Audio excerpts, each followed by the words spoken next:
क्या करें, आपने तो बहुत डरा दिया। डरा नहीं दिया, पहली बात की थी ना, क्या बात की थी कि निगोद जाता क्यों है, क्यों जाता है निगोद, कि आत्मा की विराधना से निगोद जाता है। और जो जीव अपने श्रद्धान में इस आत्मा की ऊर्ध्वता करता है, इस आत्मा का बहुमान करता है, अपनी स्व शक्ति का आदर करता है, वो फिर निगोद नहीं जाता है। उसके लिए तो एक ही जगह है, वो है सिद्ध अवस्था अपने हाथ में। इस मनुष्य भाव को ऐसे ही गंवाना है कि कुछ कुछ करना है, और उस कुछ करने के लिए समय मेरा हो चुका है, 5 मिनट में पूरा करूंगा, 2-3 मिनट में। उसके लिए हम क्या करें, सबके माथे पे एक प्रश्न आके खड़ा होता है।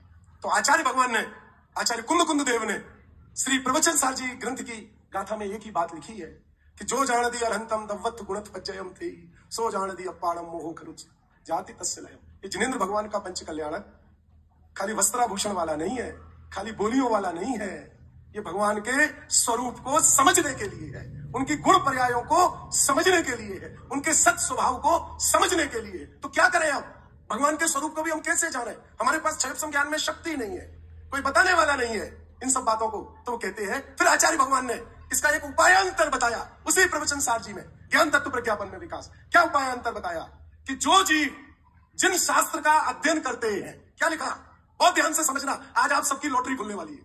अनादिकाल से जो भगवान के समोसरण में जाकर के जो मिथ्यात्व नहीं गला, 11 अंग और 9 पुरों का ज्ञान करके जो संसार और मिथ्यात्व नहीं गला, स्वयं मुनि दीक्षा धारण करके जो मिथ्यात्व नहीं गला, उस मिथ्यात्व गलाने की विधि आचार्य कुंद भगवान ने प्रवचन सार जी में बताई। क्या बताई कि क्या करें, हमें तो कुछ समझ में नहीं आता है, हमें तो इतना सब पहले कराए हैं तो भी हमारे हाथ में कुछ लगा नहीं, क्या करें। तो आचार्य भगवान ने कहा कि जो जीव ईमानदारी से, पवित्र भावना से अपने आत्मा को समझना चाहते हैं, और उसके लिए जो आदम में कथित मुनिराजों के द्वारा प्रतिपादित जो जिन शास्त्र हैं, ज्ञानियों के द्वारा प्रतिपादित जिन शास्त्रों में जो क्रीड़ा करते हैं, क्रीड़ा शब्द लिखा, क्या लिखा विकास, संजीव जी क्या लिखा, क्रीड़ा शब्द।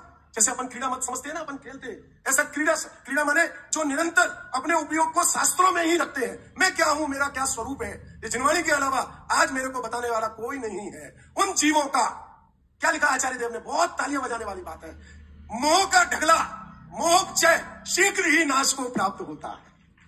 विधि मिली कि नहीं मिली, घबराने की बात नहीं है, ये विधि है।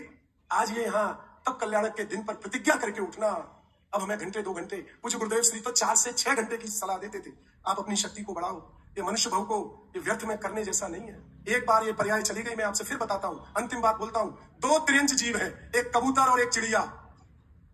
कौन कौन, कबूतर और चिड़िया, दोनों की गति हमें पता है, आगे क्या होगा।